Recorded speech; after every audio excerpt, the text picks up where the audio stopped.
Good evening and welcome to the first regular meeting for the 2004 calendar year for the Hudsonville Board of Education. Our first action item, we are missing one board member and we'll see, hopefully we'll be here soon, Mr. Ken Hall. But the first action is to ask for the approval of the agenda as provided. Support. Moved by Nick, support by Dawn. Any questions? All in favor say aye. Aye. Those opposed, same sign. Agenda is approved. This is our first meeting of the year.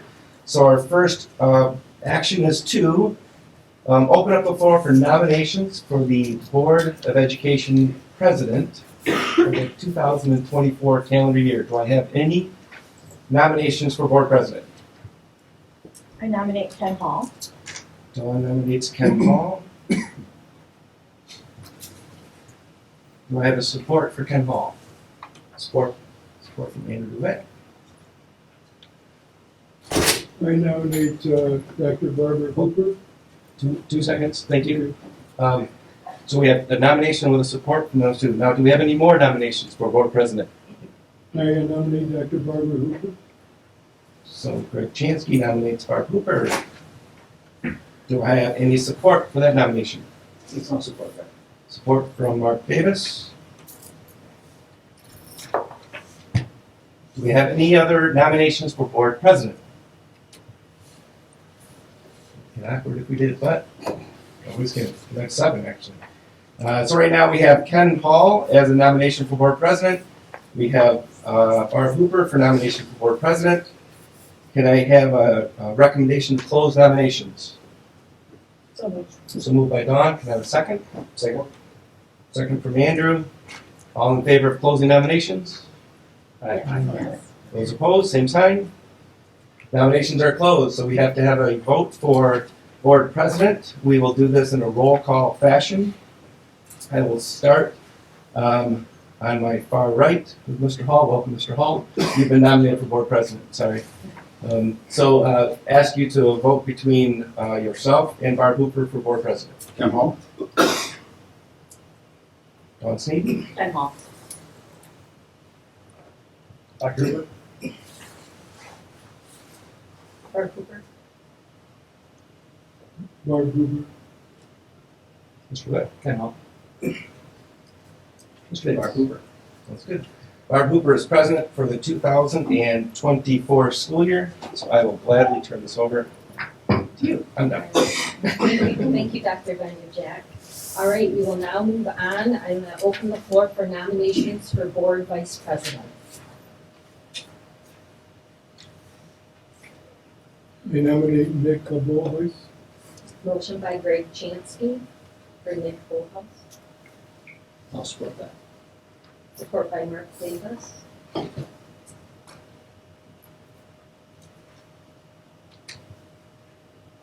there any other nominations for Board Vice President?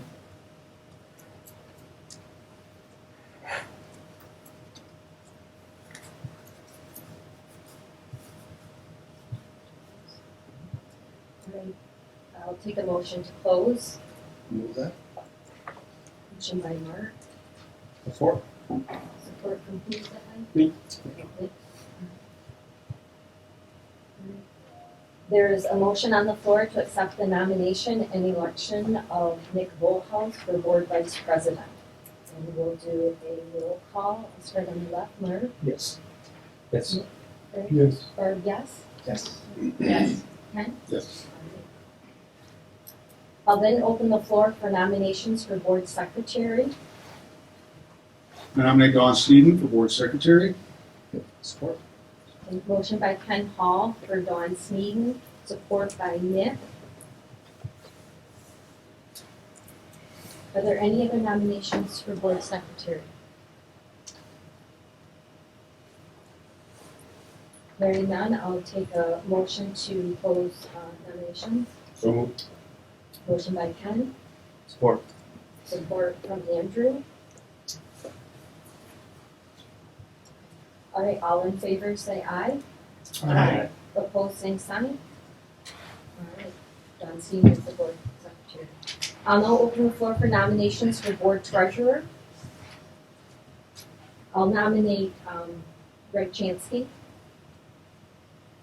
I'll support that. support by Mark Davis.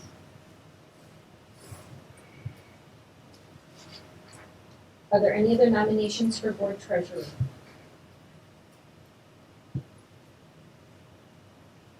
Take a motion to close nominations. So moved. Support. Motion by Nick, support from Dawn. All in favor to accept the nomination and election of Greg Chansky for board treasurer, say aye. Opposed, same sign. The motion carried, and Greg Chansky is our board treasurer. I'll now open the floor for nominations for board assistant secretary / treasurer.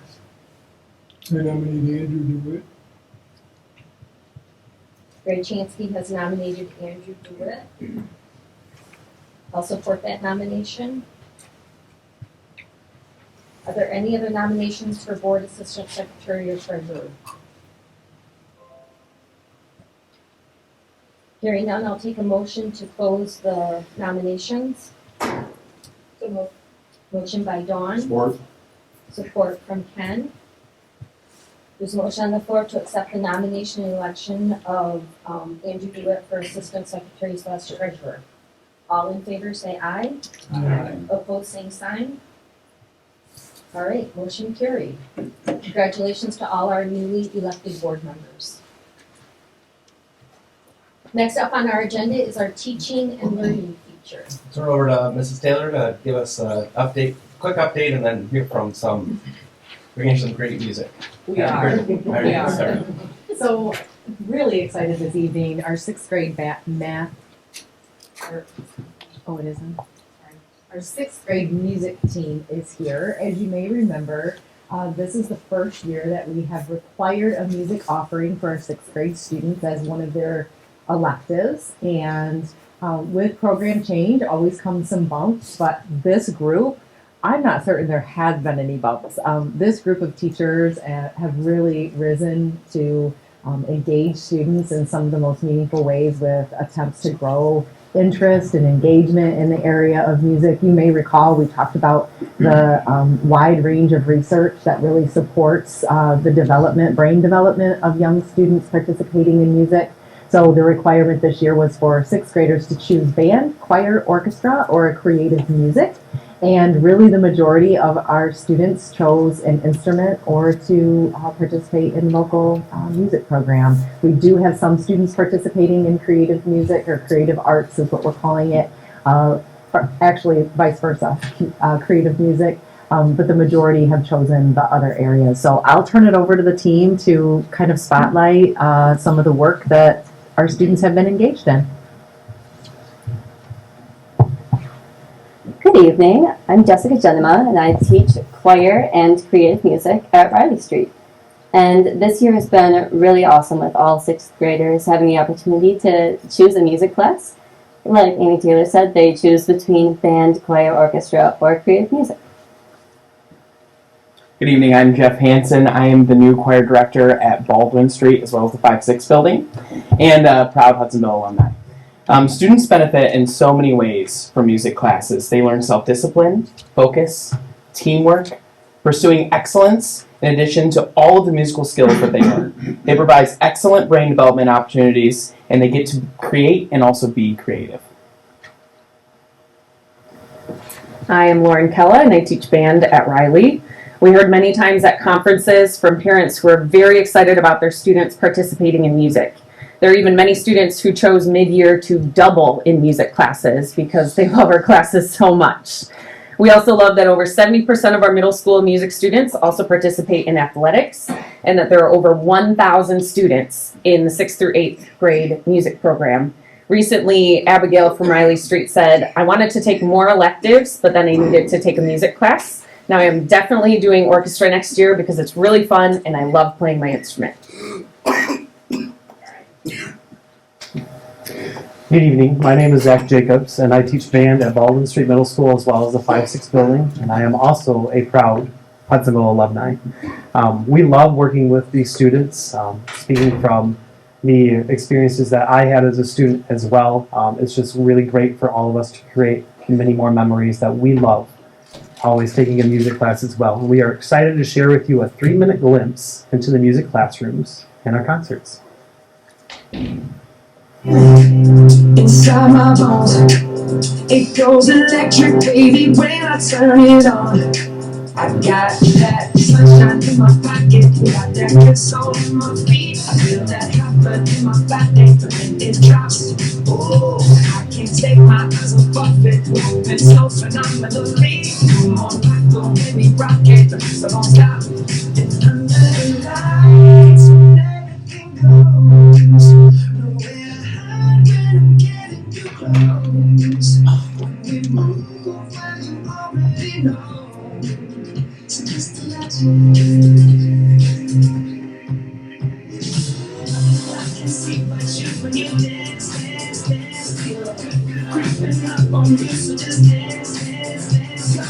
All those things I shouldn't do, but you dance, dance, dance. And ain't nobody leaving, so keep dancing. So just dance, dance, dance. So just dance, dance, dance. Ooh, something magical. It's in the air, it's in my blood, it's rushing on. Don't need no reason, don't need control.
Hello, I'm Jillian Coleman and I teach 6th grade creative music at the 5-6 building at Georgetown. Hopefully you can see all the fun and learning that is taking place in 6th grade.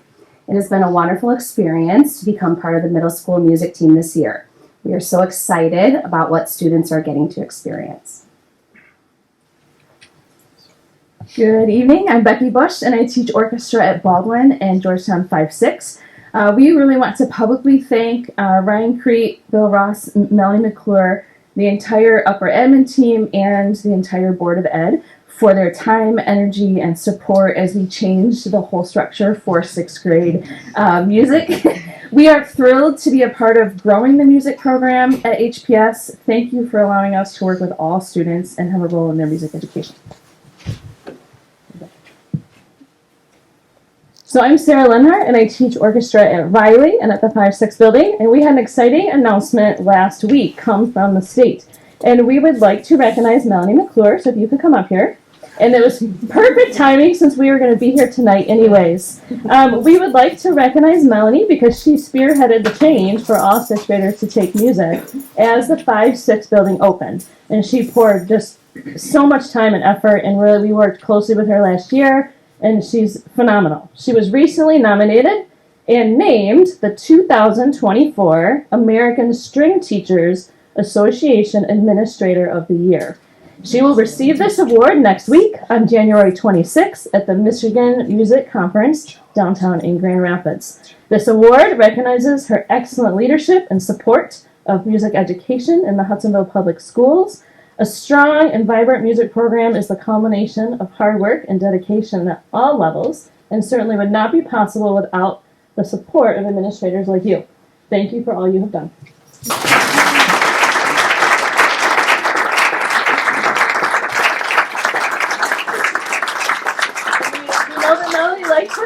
so we have a special music coffee mug for her to carry around the building. So, you want a photo op?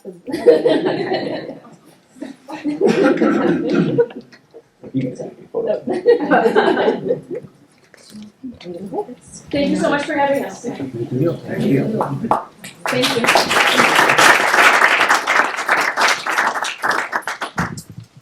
Jordan, before we go any further, is the treasurer and assistant treasurer, I just want to make sure, is our finance guy all right? Yes. Okay, here we go. Apologies for that. I was afraid we were gonna lose him there for a minute. What a wonderful presentation, thank you. Next up. Maybe a question or two. So, Amy, how many, you said 1,000 kids in 6th grade now in music. How many would we typically have in 6th grade? You know? Oh gosh, I don't. Team, oh, did they leave? Is it half of that? Anybody at the table? I don't have an idea of how many 6, 8. It would be a lot less than 1,000 if we were not requiring it. Numbers are significantly higher this year. Thank you. Especially in orchestra and band, previous year. Okay. And then how do we, and there's just joy in being in the music program, so please don't take this question the wrong way, but how are we assessing this experiment, if you will, that we're undertaking around music and the benefits of music in math? How do we look at that? Oh gosh, the benefits of math? So, can I address this? Yeah, so there is a direct correlation between music and math. Because it's our first year having kids all take music, it will take us a couple years to see what the scores look like as kids progress into 7th and 8th. It's also going to take us a couple years to figure out how many kids were required to take music in 6th. I'm like, you know what, I like this, and they take it in 7th. So there's a lot of excitement and nervousness about what those numbers might look like. As you can imagine, take this group and keep doubling it every year could impact not only space, staffing, there's a lot of variables. So we're looking forward to when students start to register for next year, what those numbers look like. And then we'll take a closer look at scores. And of course, you have cohort scores, so it takes time to figure out how that transitions from 5th to 6th to 7th, and then 4th to 5th to 6th, and go from there. Awesome, thank you. And Thank you. even going further down, seeing how it impacts marching band for the high school. So that's another conversation for Monday night that we'll have regarding marching band, because it's a little bit of a different conversation, unless all the orchestra kids, unless we put orchestra in the band, we'll figure that part out. So we'll talk about that Monday night. Great, thank you again. Thank you. Thank you. Next up, we have our Knights of Columbus presentation. I'll turn over to Mrs. Thomas to say a few words about Knights of Columbus and just the amazing support that we get from them. Yeah, as many of you know, we're so happy and grateful to be annual recipients of the Knights of Columbus donation. I know that their goal is to support students with intellectual disabilities, and many times those monies goes towards specific classrooms or programs within the district. But as we've been able to really dive into some of the resources that are applicable for these learners, we know that other learners outside of these programs can also benefit from adapted learning opportunities. So we continue to use these funds in creative ways, and we're just very grateful for this community partnership with the Knights of Columbus. So without further ado, Mr. McKenzie, I practiced so many times. Mr. McKenzie is here tonight to say a few words. So we're very proud. So if you stand behind them, at least they can hear you. Sure. Hold on to it. Hi, yeah, my name is Tonino McKenzie. I'm the Deputy Grand Knight. I actually will be moving up to the Grand Knight, which just basically means I'm kind of the president of the Knights of Columbus local chapter here at Holy Redeemer, which is at the corner of 28th and Baldwin. We're very proud to be able to do this, to be able to help these students. I know firsthand about this because I graduated, well, I didn't graduate them. 4 of my children graduated from Hudsonville Public Schools, and I know how they interacted with the kids. So very happy that we're able to do this every year. I've personally been involved with this about 10 years or so. This year we're able to donate a check to you for $2,312.66. Thank you. As we come out of COVID, it's been increasing, so we're able to do a little more every year. And this year, actually, we haven't even told them yet, but another graduate or alumnus of Hudsonville, and I'm sure everybody here is aware of Maggie's Bee restaurant. Yes. They came to us asking if we could help them. And yet, I have not even told them yet about this, but I thought this would be a good venue to at least announce it. We're going to make them a recipient of funds as well. So another Hudsonville group is going to be able to receive this as well. So we're hoping to make the number bigger this year. If any parents want to help out with the cause, which is basically what we call our Tootsie Roll Drive, it's going to be the weekend after Easter, so April 5, 6, 7, Friday, Saturday, Sunday. Get in touch with me. Ken can also help get in touch with us, and we'll put you on a schedule to be able to help out and just accept funds from people at various places. Usually we do it at Gemmons Family Fair in the community right here. So I don't know who wants to take the chat.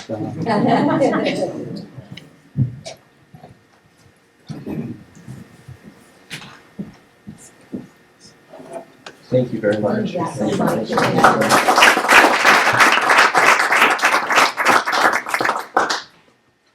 know firsthand the Knights of Columbus do a lot of wonderful, wonderful activities and donations, and you support many, many causes, and I'm grateful that you have selected Hudsonville Public Schools as one of them, so thank you. Next up, we have our recognition of visitors and hearing of people present. We do not have anybody that has signed up to speak this evening. All right. Moving on, we have our consent agenda. Are there any questions? I take a motion to approve the consent agenda. So moved. Second, Support. are there any questions on the consent agenda? Robin, I think on the approval of minutes, there's one typo for my last name. I forget which page. Okay, I'll check that. Thank you. All right. All in favor, say aye. Aye. Opposed, same sign. And consent agenda is approved. Next up, we have our regular action items, and we're going to start with staff appreciation. Our first recommendation tonight to the board is to accept a resolution to recognize our staff during Staff Appreciation. It should be all year, but it's a week in May, and particularly on May 7th. That's the day, it's a Tuesday, the first Tuesday in May that we'd like to recognize our staff. That's the day that we'd like to go around and just appreciate our teachers for all they do. And so that is our recommendation to recognize our staff the week of May 6th, but specifically May 7th. If the board is available, we'll send out, as we have in the past, opportunities for you to go to buildings and just thank the teachers for what they do. We'd like to do that every day. Time doesn't allow it, but our teachers are amazing, the work that they do with our kids. So that is our recommendation for that resolution this evening. Yes, we have resolved that the board approve the staff appreciation resolution as presented by Dr. Vanderjack. So Motion support from, motion by Andrew, and support from Dawn. Are there any questions for Dr. Vanderjack?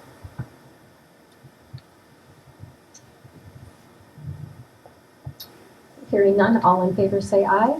Aye. Opposed, same sign. Motion's approved. Next up, we have our new course recommendation, our second reading. turn it over to Mrs. Taylor to give us a second reading for our course approval. So we discussed at our last meeting the two courses. One is a 7th grade STEAM course specific to automation and robotics, which we also expanded some of our STEAM programming into 6th grade this year. And so we want to continue to grow that program, those program offerings as students move into 7th grade. The content within our current automation and robotics class offered in 6th grade, the teachers have found is very robust, and so wanting to expand within that same content area, splitting out that course offering to have a portion of it be offered in 6th grade, and then students to have an additional choice to continue it in 7th grade. They do not have to participate in 6th grade in order to continue. It's just offering another opportunity to go deeper or for a student to engage in it even if they did not participate in 6th grade. And then the additional course, AP Studio Art course, which is a year-long course at the high school level with some prerequisites, but really offering an opportunity for students to kind of participate in some of that higher level art programming. For those who are very passionate about that, it provides them an opportunity to also present a portfolio to College Board, as we discussed during our last conversation.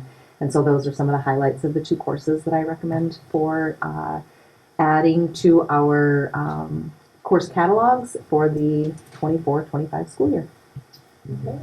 So we have the following resolution as proposed, that the board approve the second and final reading of the following new course recommendations as presented by Amy Taylor, Assistant Superintendent of Curriculum and Instruction, the STEAM 7th grade Automation and Robotics B, and the AP Studio Art. So moved. Support. Okay, so Ken and support from Nick. Are there any questions for Amy Taylor on either one of these courses? Most students, they'll see it, get a catalog. Starting in- Students will see it, get a catalog and sign up for it. February, March, February. depending on whether they're middle school or high school, yes. Thank you. Any other questions? Just a comment, thanks again to you, Amy, and your team of educators. It's astounding to me how many new courses we're able to add. Now, I don't know if we're ending some of those, but just, it makes me want to go back to school myself. They just look very interesting. So thank you for continuing to pursue that excellence for us. Thank you. Amy, that is kind of a good question. Do we have to remove any offerings in order to we have the staff and everything We do. I think that sometimes from an elective perspective, I would say this both at the middle school and high school, sometimes depending on the cohort of students, there's a higher interest in this particular area, and we only run courses when there is a certain number of students. We're not going to run multiple electives with 10 or 12. Usually we're shooting for that over 20 in order to run a course, and those are some of the decisions that our high school administrators make in conjunction with their counselors as students are enrolling. So these courses at this time do not require additional staff. Additional training for the staff who, for example, in the STEAM course, they are required specific training for Project Lead the Way, which is the curriculum that we use. So, thank you. So Amy, with that in mind, how do we gauge the interest before we decide to offer these classes? Is there a process that we go through? I think that that's exactly why these courses come to us, because of the high interest, both in the STEAM courses in 6th grade, as well as the art expansion that we've had at the high school level of courses, just high interest, high numbers engaging in those particular courses, and that informs us. Sometimes when teachers come to me with a course proposal, and maybe you've seen it in course proposals in the past, they will survey their students to say, gosh, we've surveyed, I think there was the World at Wars course that there was a survey that was done from the social studies department to say, students, would you be interested in this particular course? And then that data certainly supports that. So there's a couple different areas of data that we use to gauge that. Thank you. Is this going to be it for the next school year? Is there any opportunity for any other potential classes, or? This is really the timeline that we follow because course selection for next school year happens in February and March. Figured. Yeah, and we want to ensure we have time to order materials and resources and train staff, so that's the timeline that I've set up in order to accomplish all the other pieces that go with the new course. Cool. Great. Thanks. Yeah, you're welcome. Any other questions? Hearing none. All in favor say aye. Aye. Opposed, same sign. Motion passes. Next up, we have our board policy updates and revisions, our second reading. This is the second. Thank you. This is the second reading of 6 policies that we brought before the board a month or so ago. I'm more than happy to go through any of them. I've not had any recommendation for changes to the policies. Most of them are based on rules and requirements or just any kind of existing administrative changes that we had to make based on Supreme Court and other decisions. But this is our recommendation tonight as a second reading and approval of these policies. I will, unrelated, but related, we have several policies we'll be bringing to the board starting Monday night, with a reading coming up in February and probably a second reading and an additional meeting in February, because a lot of those policies are ones that are impacted by the para changes that we've talked about in multiple board briefs, but that Ann's been working on, and we'd like to bring those to the board. But that's unrelated to these. So all the legislative changes that we talked about that are coming into effect in early March and some in July, those will come to the board on Monday night. These are the ones that were based on fall changes that we had the first reading in December, and now this is our second reading.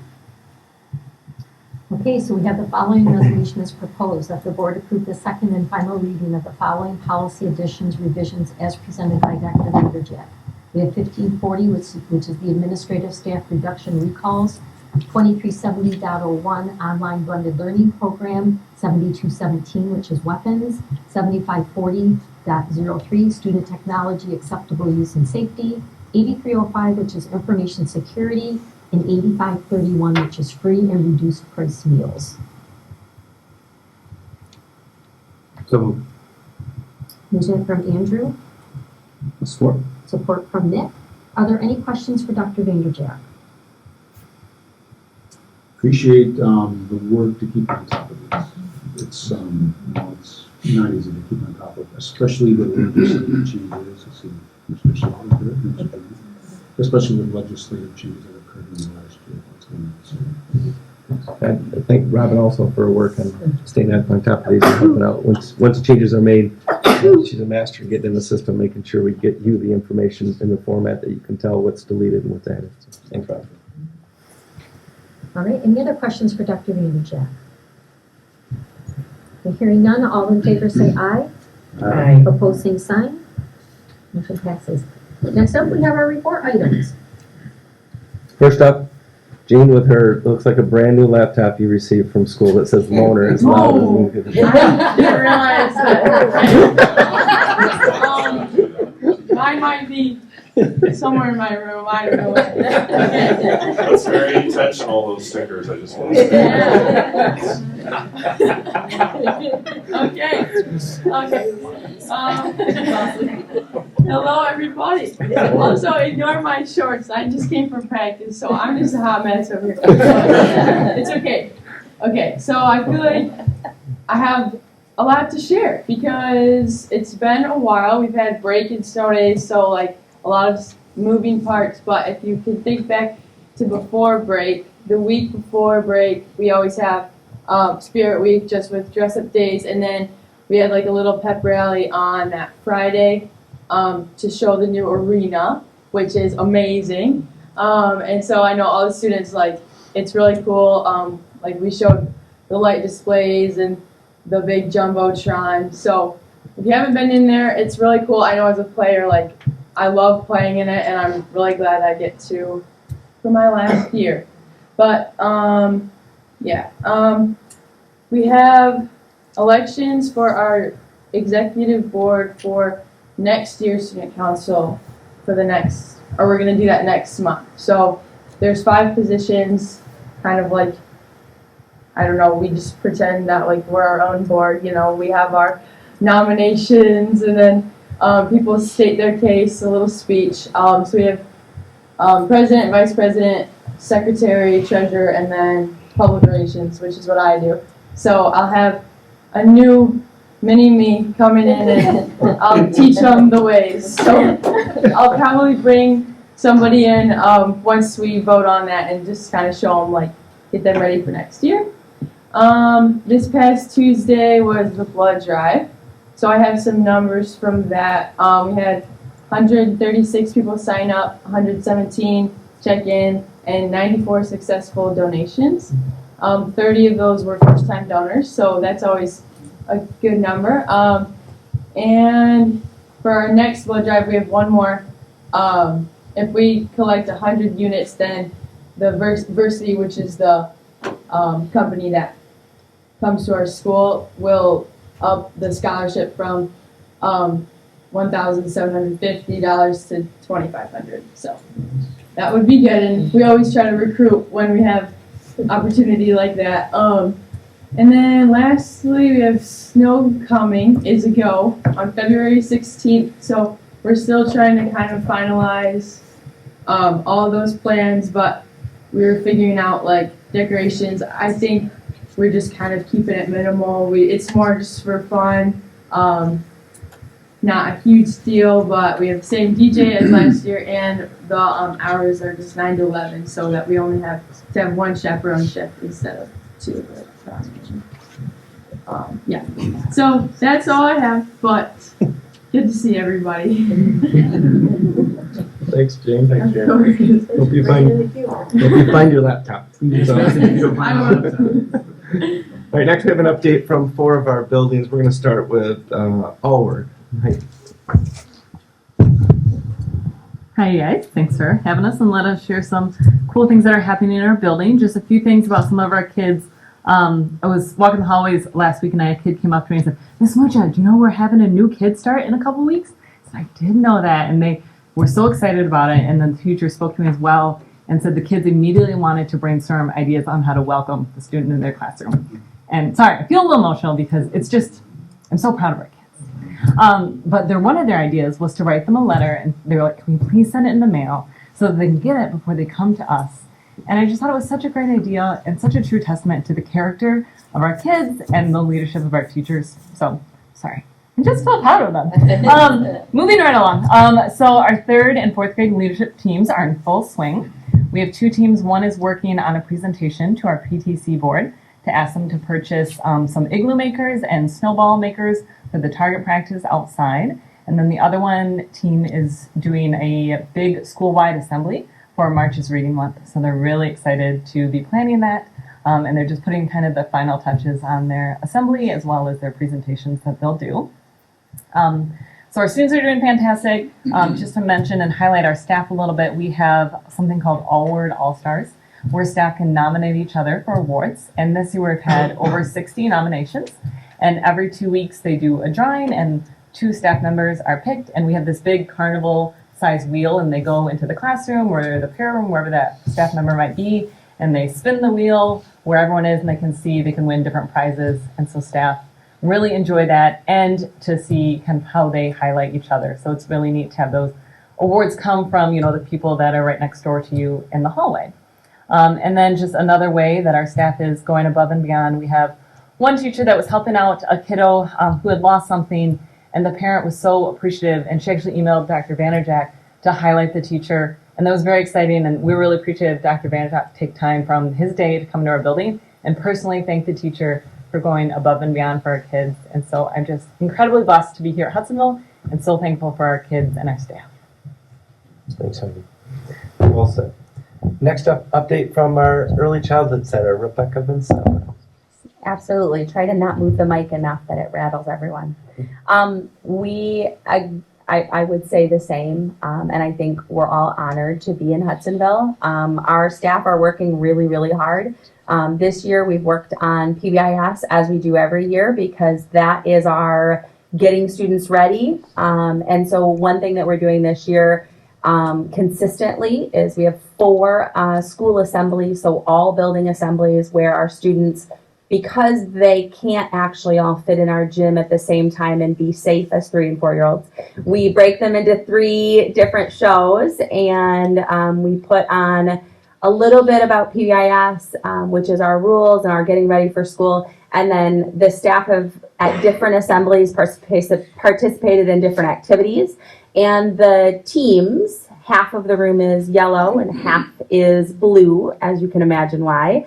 It's really that honoring the students and engaging in an activity or a game that provides them with an opportunity to celebrate and to kind of encourage each other to soar in all the hard work that we do. We also put on a video and provide the students with an opportunity to have some headgear so they can be on their team colors. And the assembly has been really well received. It's an opportunity for our kids to get ready to be in a large space sitting for more than 20 minutes with a group, and it's really just been an honor to be a part of. So I also have gotten a chance to wear the Eagle outfit, mascot, and a costume, whatever we want to call it, and that was pretty fun. I really wanted to take the eagle head off, but I hear that that's not what you do as a mascot, and so though it did terrify a few of our students. So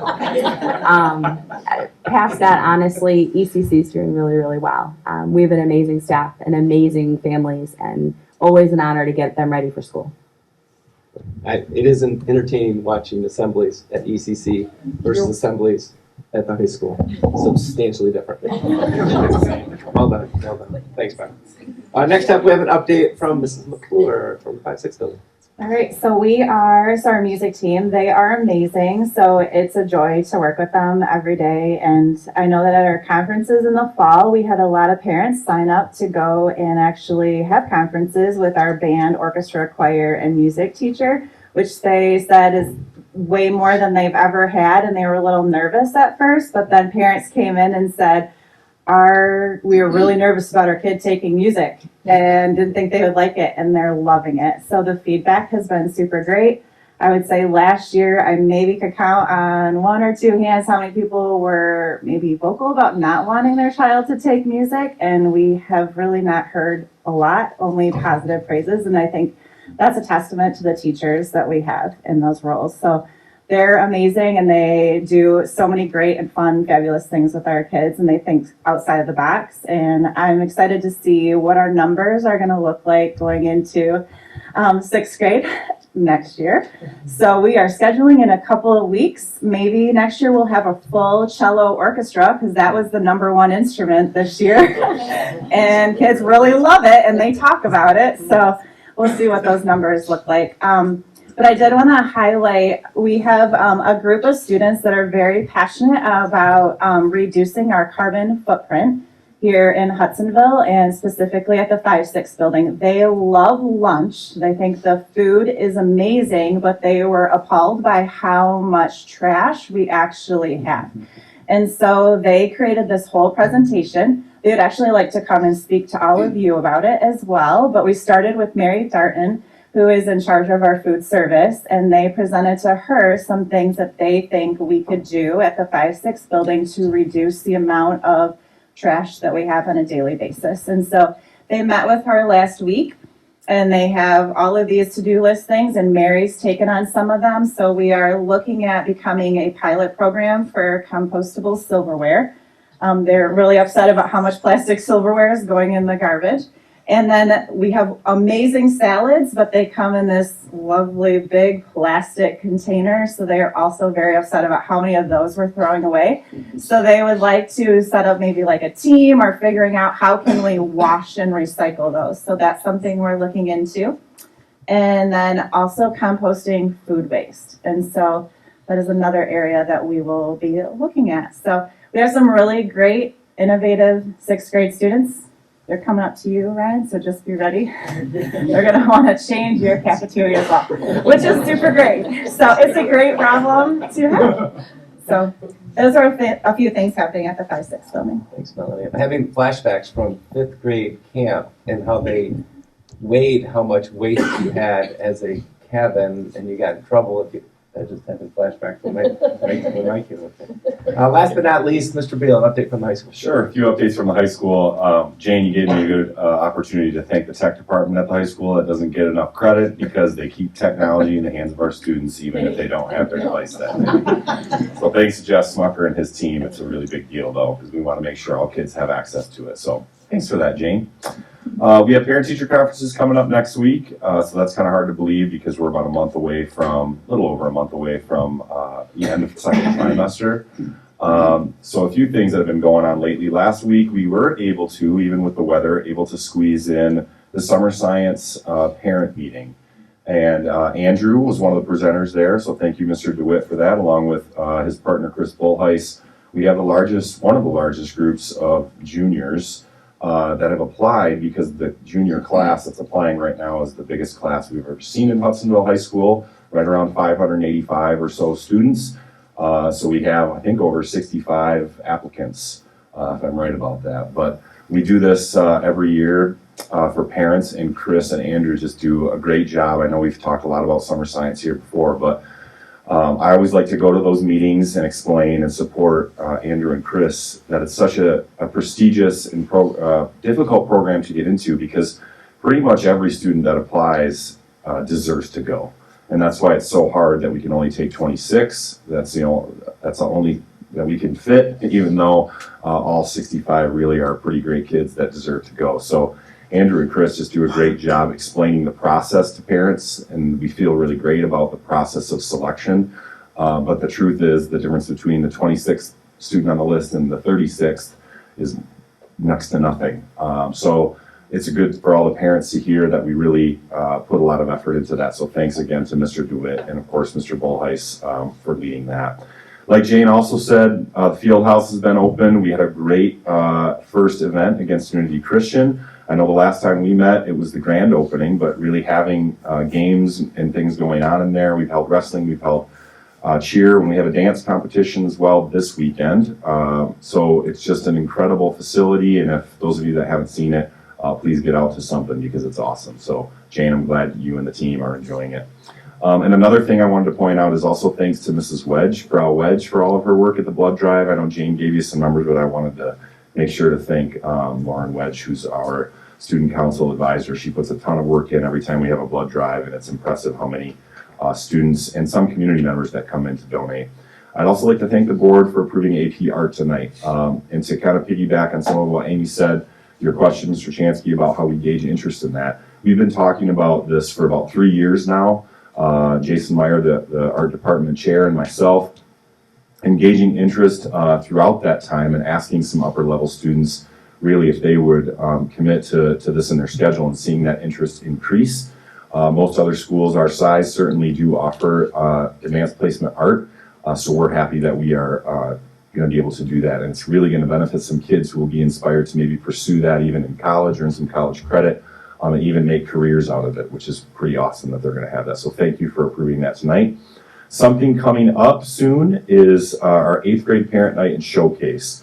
Along with that registration process, which is always a big undertaking in the springtime for our counselors, it's also getting our brand new freshmen, current 8th grade students excited about high school. We invite all of the Riley and Baldwin 8th graders into the high school on an evening, and we kind of have this dual program where one school is in the auditorium while all the others are out in the concourse at the North Campus now, freshman campus side, where we have all of our clubs and activities. A lot of students and staff are there to get 8th graders excited about what they can get involved in beyond just the academic coursework that they hear all about with building their transcript and choosing their courses for the high school.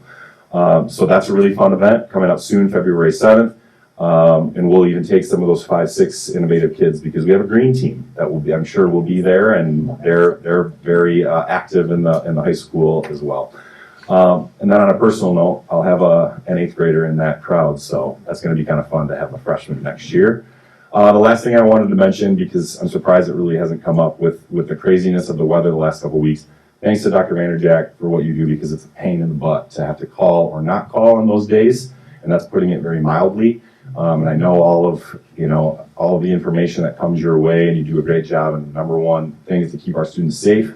But being at the high school, it definitely is a topic of conversation all the time. And I always err on the side of, yeah, we're going to be here tomorrow. I don't care what the weather looks like. I just tell everybody that. But thank you, because I know it's never an easy thing. So appreciate you.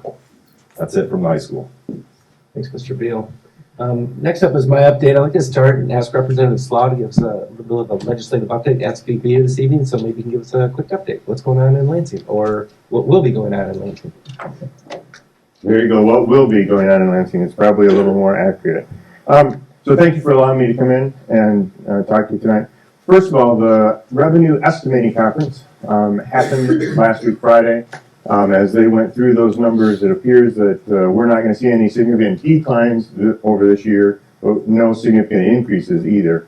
And as one of the legislators who's been concerned about, we had all this money, all these supplemental dollars for the AARP and other kinds of things that had happened. We know that in some places across the state, people in positions like yours said, oh yeah, let's add this position, or let's add this, or let's do this. And new programs were set up, and we're concerned about how those are going to get funded as we move forward, and what are the long-term ramifications for that.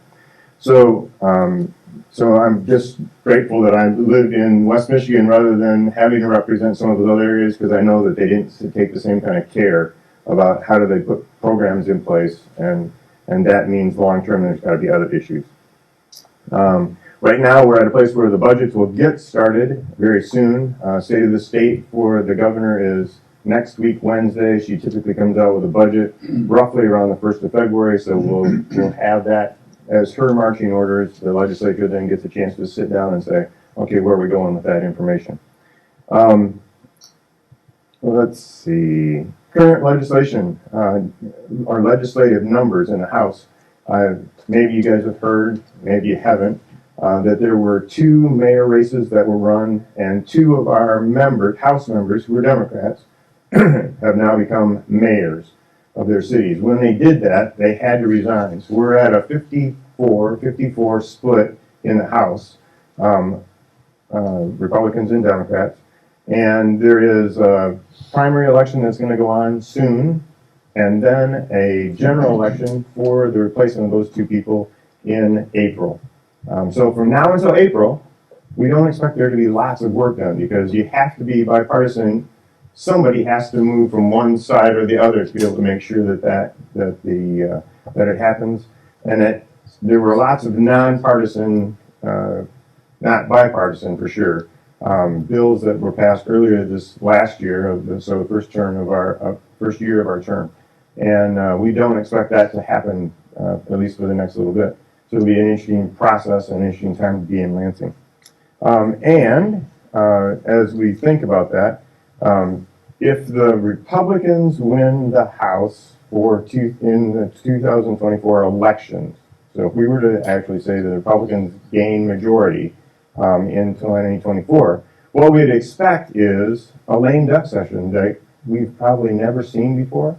In fact, I think I'll describe it like this. I would say that our lame duck session, November to December, if the House is going to be controlled next term by the Republicans, will make all other lame duck sessions look lame. Because they have this majority, super majority, that they can do anything they need to. And I expect if they feel like that's not going to happen over the next term, they're going to take advantage of it as much as they can. And then the last thing that I've got is March is Reading Month. I heard somebody talk about that. And I hope to be invited back into schools. I've been in your schools and reading before. I've asked my reception or my front desk person to start making connections with your schools and seeing if I can be in. So I hope to be in often, and you'll see me around to come in and read. Love to do that. We discussed that today as a team, and we'd love to have you come in. Good. Good. So any questions, I'd be happy to try and answer them.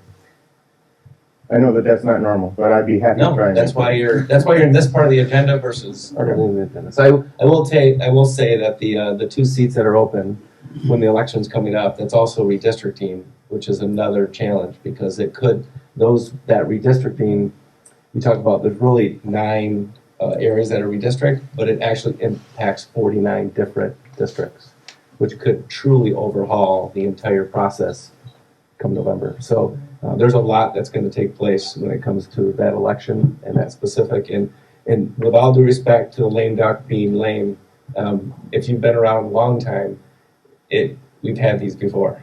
So let's hope that it's not too eventful. How's that? I'd like that. So would we. Maybe a comment / question on the budget on the revenue side. So it's a little surprising that the intake revenue stabilized for this year. I mean, with the strike and some other things, that happened. State dipping into the rainy day fund a little bit, or just tax revenues were higher than the Senate and House expected. That is exactly what's happened. They believe that we would see more of a fall off as the AARP numbers and stuff, as we saw some of those taper away. We expected to see people back off from buying appliances or other kinds of things that created tax revenue. That has not happened at this point in time. And so because the tax revenue has stayed up, they believe that even though it's not really growth, they just are not expecting to see a fall off. So 2 components, I think I did share this with the board, but 2 components. Number 1, there is another revenue consensus taking place the first week of May, which truly has the final indicator. That the stabilization or maybe the decline is in the general fund. The school aid fund still has an increase, right? So the question is whether or not they will pull from the school aid fund once again to support the general fund, and that's always where it's brought Peter to pay Paul. And so if we can maintain the school aid fund, the increase in the school aid fund, that would be in our favor. If it's pulled once again to support the general fund, that's where we will see stabilization or even a decline in funding. I would expect that not to happen, I guess. You're looking at the wrong person. No, you're still looking at the wrong person. And right now, I don't get much choice. I want you to know. Yeah. Representative Slagh, I know that I spoke to you at the grand opening of the arena and talked about the potential of what I've been seeing in the community, the stop the property tax, something to that effect. Have you seen any additional movement, or would you expect to see that until after the before this next election, or is that something you think has some traction? I don't know that it's going to get traction. As I mentioned to you, Axe the Tax is the title of the program.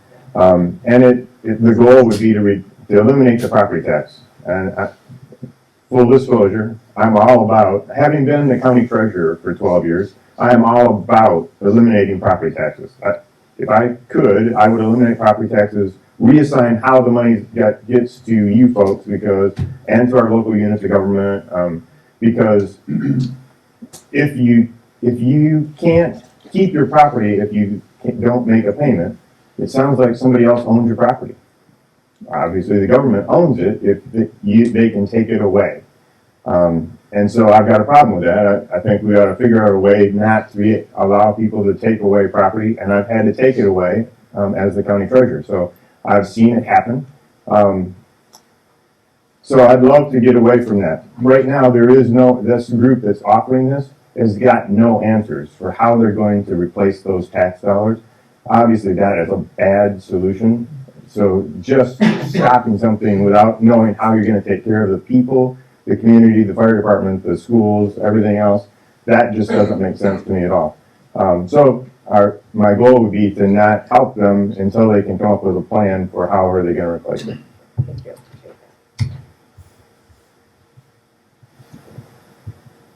Thanks for coming up tonight. Yeah. That was really appreciated. Thanks for all your work. Yeah, you're welcome. Thanks, Brad.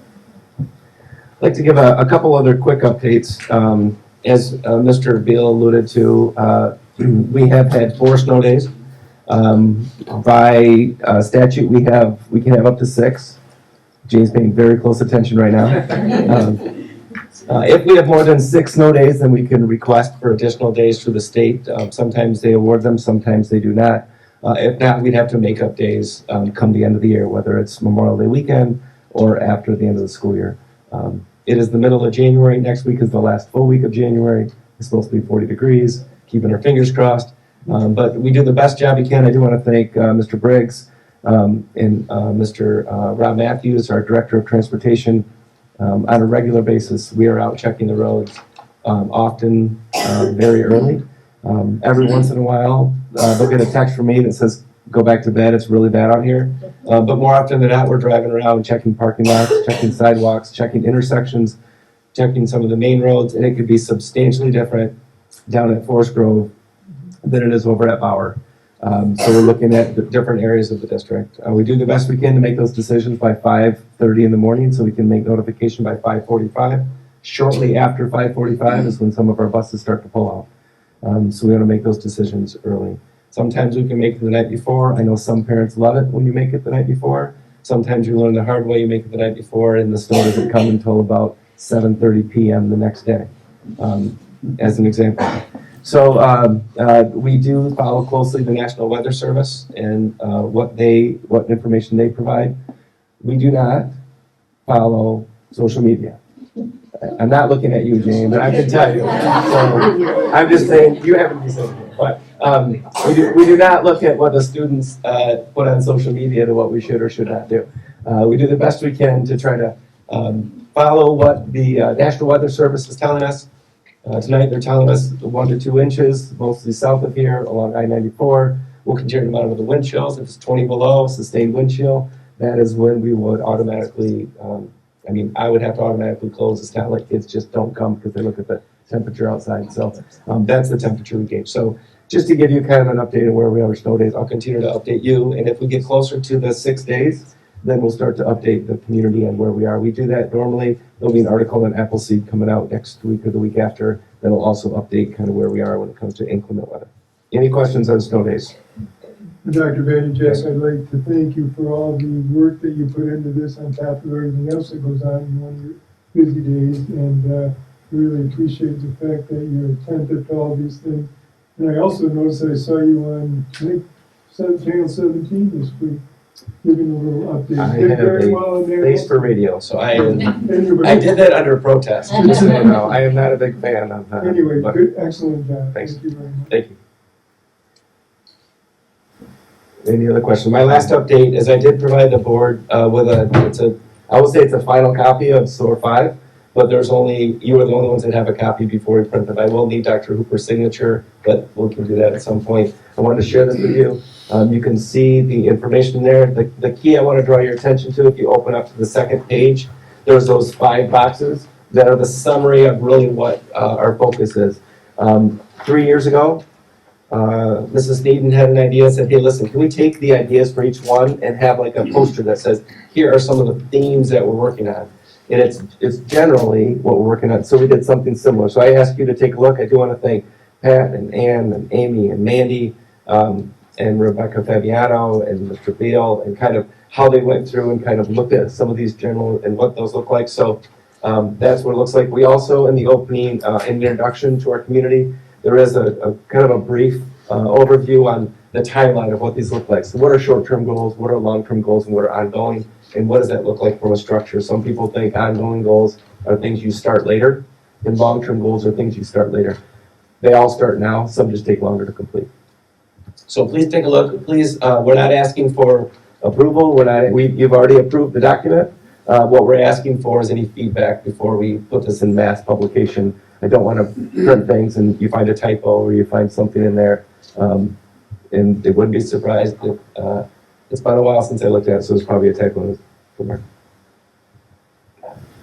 There we go.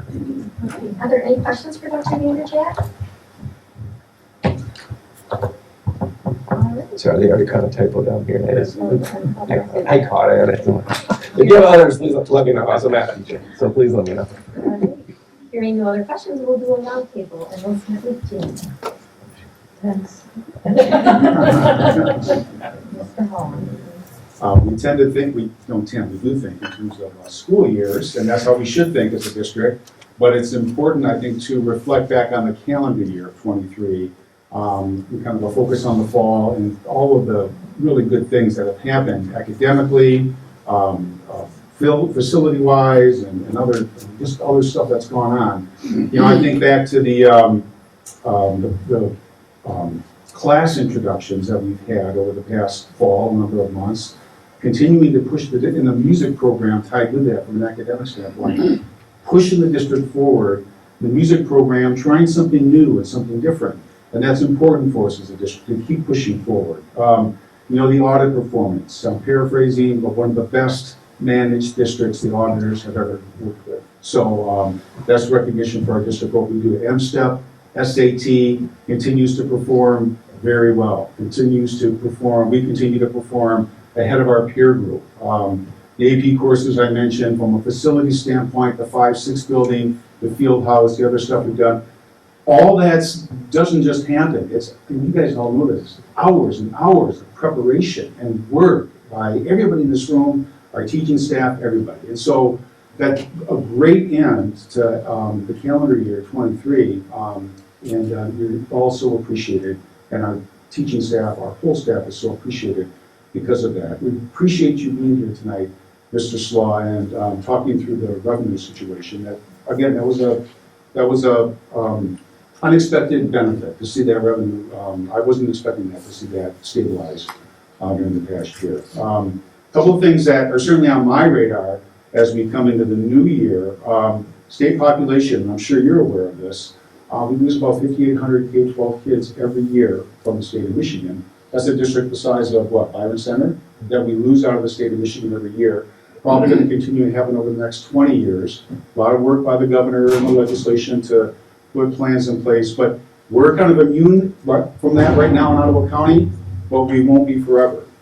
That trend in the state is something that we have to be cognizant of, not just from a revenue standpoint, because it affects facilities and other things as well. So have that on the radar, more to come around that. In Ottawa County, it's housing. We've talked about that as this board in the past. There's not enough housing in Ottawa County to support the families that are coming in. That's an issue. Staffing will always be an issue for us, teachers, support, bus drivers, et cetera, et cetera. And then, as we talked about, and I think we're moving in the right direction, our board relationships and our teamwork and so forth. So great end of the year. Some headwinds coming into the new year, but nothing that we can't overcome as a broader team of this district. So thanks to all of you for what you're doing. That's it. And piggybacking on what Ken had to say, I feel like this year it's time to finally continue to move forward because the recovery from COVID is still happening. But there has been so many other changes in our world as well. And I'm really hoping and working towards making this another year of improvement in lots of areas. And thank you for the team for continuing to work on that. And thank you to everyone that's been involved with this, for the board, administration, teachers, parents, the community. This is, 4 pages of summary, but we know how many countless hours went into projecting what we as a district want to continue to work towards. And I'm very grateful that we've come up with a summary that hopefully you can share with your parents and community members when they ask. So thank you and looking forward to a great year. Yeah, it's going to sound a little bit like a broken record here, but I love hearing the building updates since we kind of added those back in. This is awesome to hear the passion and the emotion of what goes on in our buildings. Again, we're at a stage of life where I get to see that from our kids and my wife, but it's fun to hear it's happening across the district. We are really blessed to be here in Hudsonville and have you all leading our buildings and our staff is fantastic. I came here tonight excited about where we're going to go this year collectively as a team. I feel like we got a lot of momentum, as a team, and I'm excited about working with the team here, with you all. I'm super proud of SOAR V as well. It was a great experience to be a part of, and I think it really sets us up well for the next 3 years. I'm excited to see the plan be executed. So I just want to thank everybody for being here, and I think really looking forward to this next 12 months together. I've got just a couple anecdotal things to add, and I appreciate all the things that my fellow board members just said. And of course, I've got a 6th grader, a granddaughter who just started in the color guard. Who's in charge of that? Who runs that program? Goes to the high school. To the high school. And is it new that they've gone down to the 6th grade? Middle school kids. They've been doing that before. Okay, anyway, she's just thrilled about that, and also the art programs, Melanie, that are being offered at the 5-6 building. So thank you for all of that also. And just thank you for all the dedication to our children. Appreciate it. Awesome. Yeah, Monday we were being reminded of the contributions of Martin Luther King Jr., so I thought I'd just mention that again. I think we celebrated with a snow day, which was quite nice.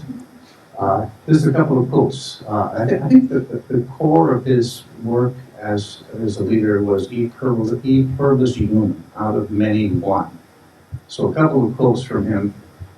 August 28, 1963, I have a dream that one day on the red hills of Georgia, the sons of former slaves and the sons of former slave owners will be able to sit together at the table of brotherhood.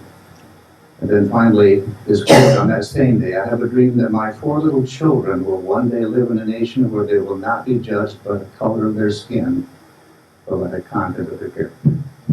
Thank you. I concur with my fellow board members. 2023 was awesome, and I'm really looking forward to 2024.